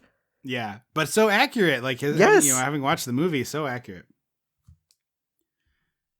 So we're in the breakfast the kitchen having breakfast. It's eggs a la I forget Owen. What Danny DeVito's Owen, and it's like my boy, those are just scrambled eggs. They're decent looking eggs though. They are good looking eggs. I will say this is an egg. Sometimes it's an egg based podcast. There's some very nice and fluffy scrambled eggs. Well, uniform color. I just saw a thing of a place that puts a dollop of ricotta in their scrambled eggs. That's the chefs are always throwing creme fraiche in there. Yeah, I mean, I like a creamy situation. Yeah, I don't get down with that. I like cheese in my eggs, but I don't want them to be creamy that way. Not my Huckleberry. But Ann Ramsey comes in and is like, "Who's this?" And he's like, "Oh, it's Cousin Patty. You don't have one of those." And Danny DeVito, without missing a beat, picks up the frying pan and just bonks him, bunnies him right in the noodle. It's so crazy. It's amazing. But like, also, I thought he should have been like lying to her and been like, no, like show her memory, her brain is bad. Yes. And be like, yes, we do. It's Aunt Stella's kid or whatever. Yeah. No, he just immediately is like, you're right, and just absolutely crowns him. Yeah. I don't know why Danny DeVito. I mean, we do know he's an abuse victim, and so he won't move away, but he should move away because you can do that. If you have funds and means, you can move out. Yeah. And the next scene really reinforces that too, because he's like, "Oh, can I show you my coin collection?" And then I thought it was going to be he secretly has like millions of dollars. Like this is some, Buffalo nickel or whatever. Yeah. Or like, this is a coin from when Lincoln was shot or like something. I don't know. But like, I thought it was gonna be like some weird, like, I've been trapped in my house. These are my mother has collected these coins. Nonsense. And instead, it's like it's spare change, and you're like, what? And then it like breaks my heart because it's so heartbreaking. It's beautifully done. That he's like, well, this is the spare change from when I bought a hot dog at the ball game with my dad, and this is the spare change when he bought us hamburgers, and this is the spare change from when he bought movie tickets or whatever. And it's just like, oh, your coin collection is all the spare change your dad ever gave you, which is just like beautifully sad. Yeah, it really is. It really is. It's a great little moment too of the performance from Danny DeVito too. Like it's a really, like, he really sells this in a great way. Yeah, because he's just earnest enough. Yes, exactly. He doesn't overplay this at all. Yeah. Also, I think anyone who met Ann Ramsey's character would want to kill her. Truly. Yeah. Truthfully. Yeah. She's awful. And then I also love like the tone of the movie. Like it immediately goes from this very sweet sentiment of like the coin collection to like, Ann Ramsey cut in with like where's my breakfast? And then he's like, fat ass. Kill her, Larry. Kill her, Larry. Kill her, Larry. You got to do it. And then he's like taking his belt off and he's like, I'm going to do it right now. And he's like, no, sit down.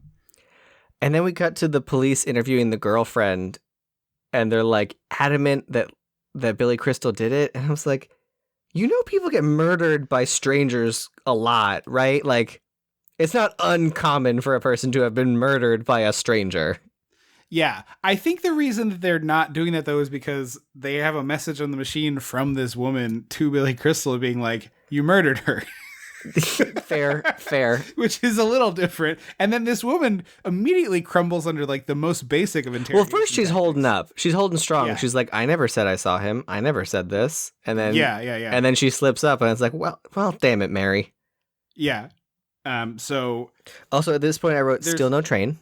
Because earlier I wrote not a lot of trains so far. And yeah, I got to the point fact where that it's it's is there 15 minutes left in the movie and we get on a goddamn train, I'm like, okay. Well, and then the poster is train tracks. I started to think, oh, maybe there is no train in the movie and it's just a reference to strangers on a train. No, so apparently it's also a song called Momma from the Train or something like that. Oh, okay. Frankly, the poster for this movie should have been a dartboard with Ann Ramsey's face and Kate Mulgrew's face and like darts sticking out of it and like maybe like devil horns drawn on or something. Yeah. Because the poster...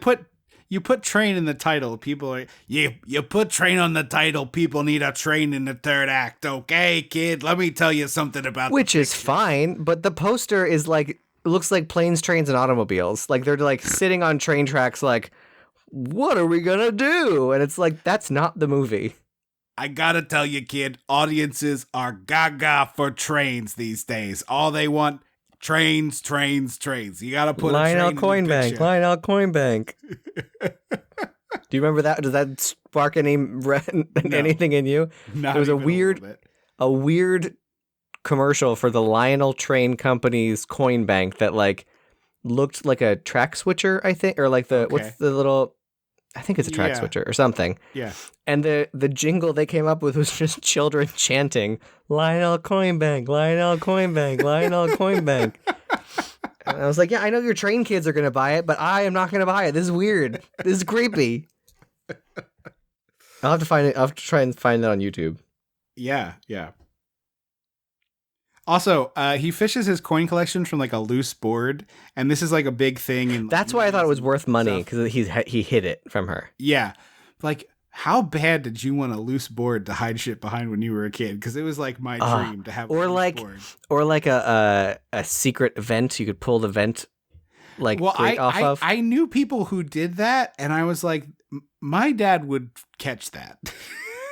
Like there would be he would find out that one vent was being less efficient than the others. Yes, and like exactly. systematically find it out. Or it would lightly rattle, and from 3 floors away, he would hear it and be like, "Where's that rattling come from?" And then he would be up on a ladder opening up the vent. I'm also a rattle person now. Yeah, he gave it to both of us. I'm a dad rattle. We learned this behavior, Andrew. We didn't innately get born with a rattle problem. It was the car. The car is the worst for rattle because yes, I know. My wife hates it too because it's inherited behavior. I'm like, what is that sound? And my boyfriend's like, what are you talking about? And I was like, the rattling sound. Would you slap the dashboard over there? I'm just constantly pounding on the... Yes, yeah. I'm like, hit it around this area. Some connection's loose. You got to tighten it. Yes, it's a brain worm we have been given. So he tells Billy Crystal, he's like, I'm going out bowling. You just smother her with a pillow and then leave, and that's it. And he puts like a piece of string in the what's door jam. Is that what it? The door jam, I guess, so that he'll know if Billy Crystal leaves, the job is done. And so Billy Crystal goes into the room, and her eyes are wide open, and he's like, I know you would never want to hear something terrible about your son. And I was like, yes, she would. She's horrible. Yeah, she no shit, him. She would. She calls him a piece of shit all the time. Like, buddy. I don't know what you think their relationship is, but it's not good. Yeah. And he gives her this whole speech about whatever, and then she snores. I was like, oh, she sleeps with her eyes open. That's the joke. Got it. Yeah. And then this is where we find out he bought the ticket in Billy Crystal's name, which is weird because the whole point of Danny DeVito murdering Kate Mulgrew is that they won't suspect Billy Crystal. That's the whole point. Yeah, and it was weird to me that he did that, but then I was wondering, like, does he know that that's dumb? Because like you said, the character is played, you said neurodivergent. I was just going to say it as a dummy, not to say that neurodivergent people Either are dumb, one. but yeah, it's like he just seems like childlike, honestly. Yeah. A childlike naivety. But the cops are there at the door, and he starts talking to them, and Billy Crystal's hiding. Danny in the DeVito lets him in the pantry. house, and I was like, don't let him in your house. Yeah. Unless there's a warrant, don't let him in your Yeah. house. It's like, I'll talk to you on the porch. There's no reason why you need to come inside. Uh-huh. Exactly. But he sees that the string is missing, and he's like, oh, the cops can certify that my mom is dead and solve my problems. The cops can we can come in and I can be completely cleared of this murder because Yeah, I'm clearly walking in the house. right. But of course, Ann Ramsey, not dead, but there's a great bit of tension in business with Billy Crystal hiding in the pantry, and DeVito, who's mad that he hasn't killed his mother, is like sending the cop in there for various things and then changing his mind at the last second because it's like he can't keep his mind straight about anything, really. Yeah, that was a little annoying. It went. There were too many of those. Yeah. Can you a get couple this? too many No, I things. have this. Yeah. Yeah. And then as the cop rips open the curtain, Momma comes out and starts screaming and saves Billy Crystal inadvertently. Yeah. Yeah. So they confer, they decide again, you got to kill Momma, and Danny DeVito goes bowling, and there's a great thing where he's like about the plan is they go and remove the pin on the hinges to the basement door. Yes. So that if any pressure is applied on it, that they'll fall down. And I was like, Yes. that is wildly suspicious, my dude. Yeah. If they look in, they're like, well, where did the pin on the door hinges go? Who Right. removed that? Right. Right. Yeah. Someone took it out. Yeah. And it's like, do you think you're going to put like the broken door back up? Like, what is the plan there? Yeah. But I love the part where the bowling pins all turn into Ann Ramsey. I think this It's here very is why cute. she got her Oscar. Yeah, this scene. Because the ball's about to hit her and she's like, bah! And it's like 10 simultaneous miniature Ann Ramseys going, bah! So I Billy will say Crystal, the door stunt is pretty cool. it's great because Billy Crystal passes out and then Ann Ramsey finds him and like screams at him, and she hangs up her shawl on the door and he's like, oh, it's gonna go down, and it doesn't. He's confused, so he kind of bangs and then goes like Home Alone stair sledding right into the Yeah. hot water heater. Yeah. And so Danny DeVito gets home and Mama's like, your friend is dead at the bottom of the stairs. And so Danny DeVito goes down. He's upset. He's like, oh no. And Mama's like, you're a crybaby sissy. And I was like, now here's what you do, Danny DeVito. Just push her down the stairs. Suddenly Yes. the murderer broke into your house and your mom and him are both dead. What a shame. Yeah. And you're Yeah. scot-free on that murder. You can say, hey, he did that murder too. Yeah. Double Problem murders. solved. Yeah. They fell down the stairs together. Mm-hmm. Instead, he tries to murder her by trumpet. It's kind of funny. It's funny, but And well, I also love, did I say this out loud? I might have said this already, but Ann Ramsey is like, bury him in the yard before he starts to stink. yes, it's crazy. Yeah. It's like, okay, wait. As what? if he's a What does that cat. mean? Yeah. And then when he blasts the horn from the trumpet, she wakes up and she's like, I dreamed Louis Armstrong was trying to kill me. And then this is with the scene where Danny DeVito is outside in his pajamas playing with an electric train on the front porch, and it's Yes. very bizarre. So strange. I thought this was a dream sequence as well. Yeah, like some kind of weird Christmas morning type thing. Yeah. Billy Crystal's like, forget it. I'm going to Mexico. I'm taking a Because train to Mama sees the Mexico." news and that he Yes. is wanted for questioning. And finally, we get on a goddamn train. And we see Billy Crystal by himself at first. Then, of course, we pan over and all three of them are there. Ann Ramsey eating these pistachios. And the pistachio thing, she kept saying, he bought me unsalted nuts. I keep choking on them. I was like, oh, okay. She dies by choking on a nut and neither of them killed her. Yeah, that would have been great. That's got to be what we're building to here. And so it's like neither of them gives her the Heimlich, but they didn't actually kill Yeah, her. it's a Little Shop of Horrors. I was there. I didn't stop it, but I didn't kill him. Yeah, right. But I love the little sequence when she like decides to. They're debating over like the night was humid, the night was moist, and Ann Ramsey's like the night was sultry, which is the best line of the versions that we've gotten, and that the fact that she beat him at the thing makes Billy Crystal decide to kill her, which is like so delightful to me. Which is crazy to me because I was like, that's what does it. After all, Yeah. you hear the abuse, and this is what does it for you, buddy. Yeah. Yeah, because he's like a narcissistic jerk, you know? He's like obsessed with his own talents. But I love the exchange where it's like, I'm going to go kill your mother. Do you want anything? And he's like, I'll take a chunky. I was like, who wants a chunky bar? Who wants a chunky bar? Candy bar. Raisins? Get out of here. I'm pretty sure Mom likes them. I saw a chunky in the wild the other day and I was flabbergasted. Where? Like a Cracker Barrel? I was early. I didn't know I wasn't in a Cracker Barrel. Well, chunky feels like a Cracker Barrel candy. I know, that's why this was so weird. I was waiting to meet somebody and it was cold and I just ducked into a CVS and was just having a wander to kill 5 minutes and there was a chunky bar. Huh. It's just chocolate and raisins, right? Or is there other stuff? I think so. Yeah, I picked it up because I was so incredulous. And they're square, right? Yeah. It's a big candy bar. Yeah. So Mama's running through the train screaming about a murderer. Very Mel Brooksy. Like we walk through a car and it's a priest and a nun doing bingo. Unexplained, unattended after. And then she's like knocking on doors with her cane, being like, "There's a murderer on the train. There's a murderer on the train." And all these people are like poking their heads. Fucking Poirot like, over here. Yeah.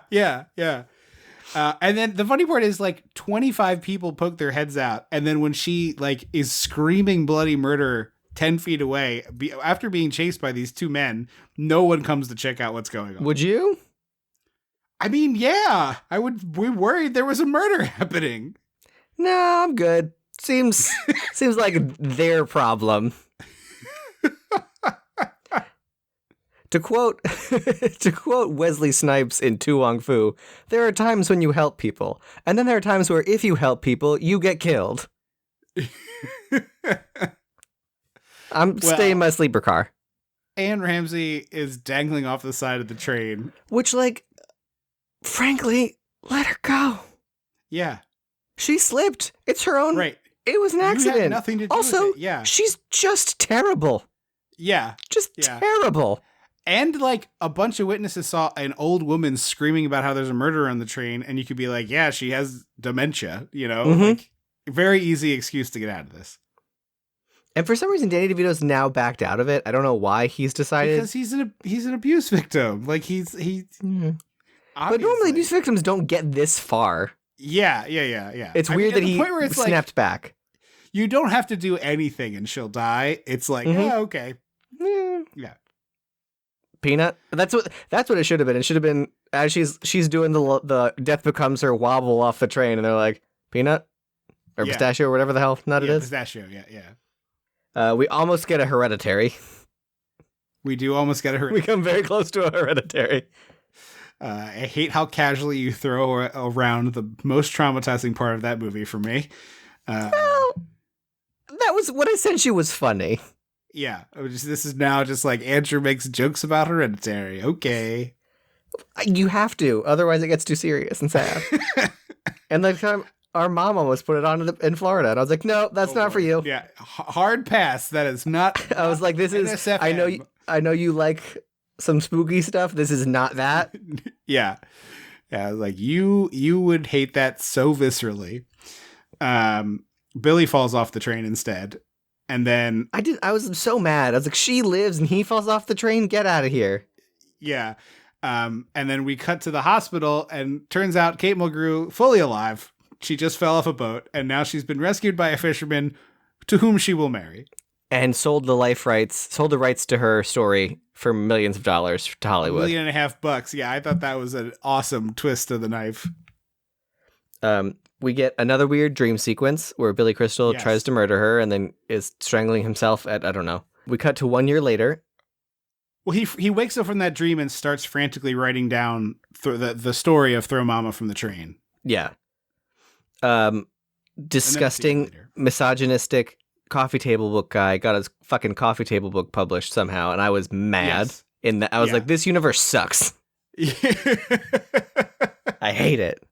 And so Danny DeVito shows up and he's like, hey, I'm flying out to New York tomorrow to do a book signing. And he's like, what? He's like, yeah, I wrote a book and it's getting published in 2 days. And he's like, well, what are you writing about? Because Billy Crystal said, I'm a paragraph away from being done.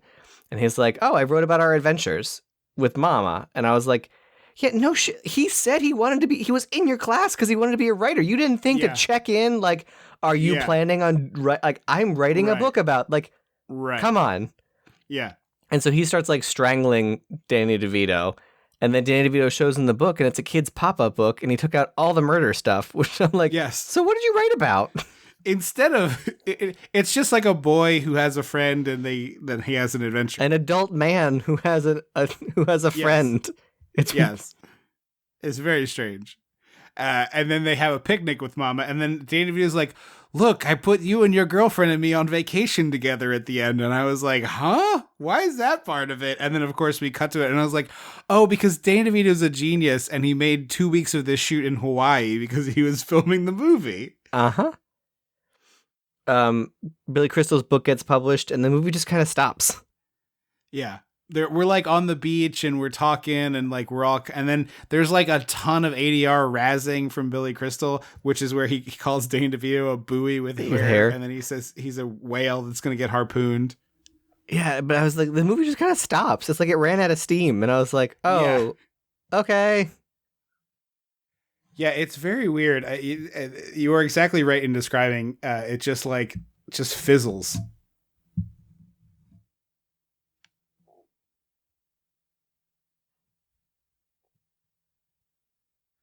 But the buoy with hairline legitimately made me laugh out loud. So it was a good one. I was fine with that being in. But yeah, it is weird that it's just like, oh, the book's published and it's hugely successful and everybody gets what they wanted. Yay, it's all over. Yeah. And I also was shocked.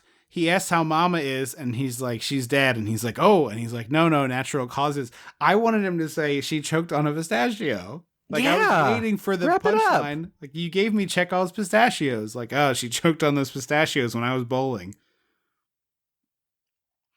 But it sounds like you hated this.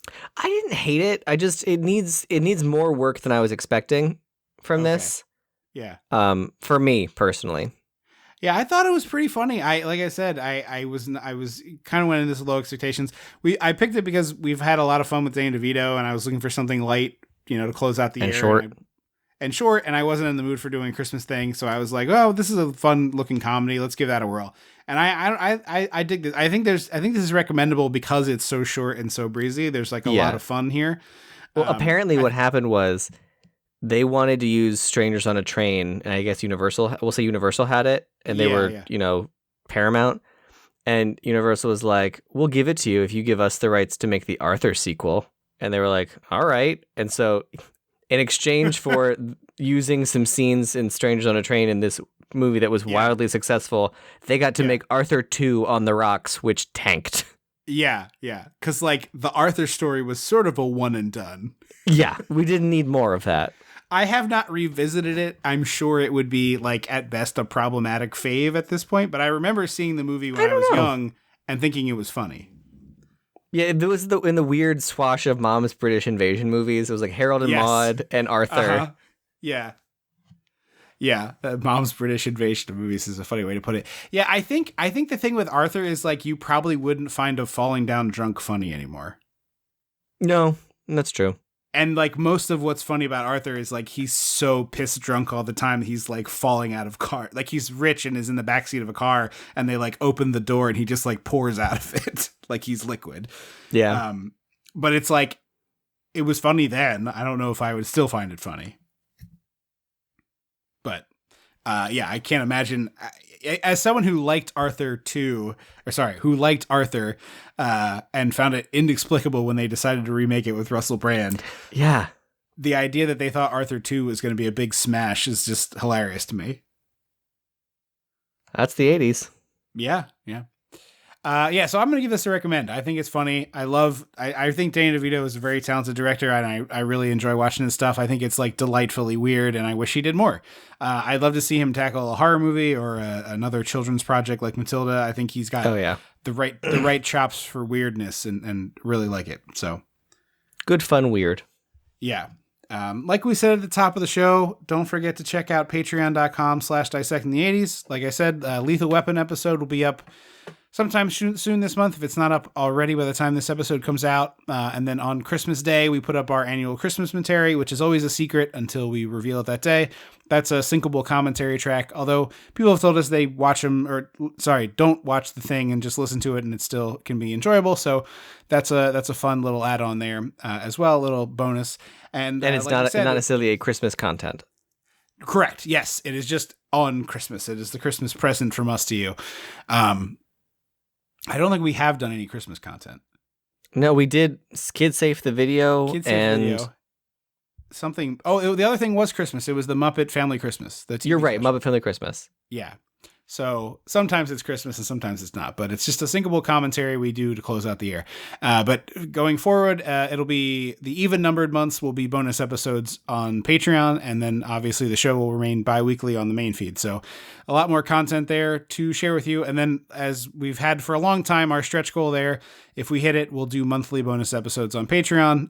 If we're trying to go halfway there and see if more folks will join in. And like we said, please let us know what you'd like to see on Patreon, because if it's something different than movie reviews or TV reviews or what have you, we'd love to do that. If we talk about French fries or snacks or whatever, maybe that's a way to expand what's on Patreon and do a little bit more for y'all. So let us know and we'll try to figure that out. Connect with us on Facebook. Hit us up on Twitter at Dissect the 80s. If you don't already subscribe or follow the show, do that. It helps us a lot. And then it's the end of the year, so your gift to us could be a nice review. We haven't had one, I think, in this whole year. So I don't think so. I'm about ready to stop asking because it feels like they're not coming. So if you haven't reviewed the show, please do it. And if it's not on iTunes, on the iTunes or the Apple Podcasts, please send us a screenshot at dissectingthe80s@gmail.com. Thank you so much for listening. Have a wonderful holiday and Happy New Year. And if you don't come to Patreon, we won't see you until 2023. Thank you so much for listening. I have been Trip Lano. I will always be Andrew Lano. Until next time. Don't you forget about me.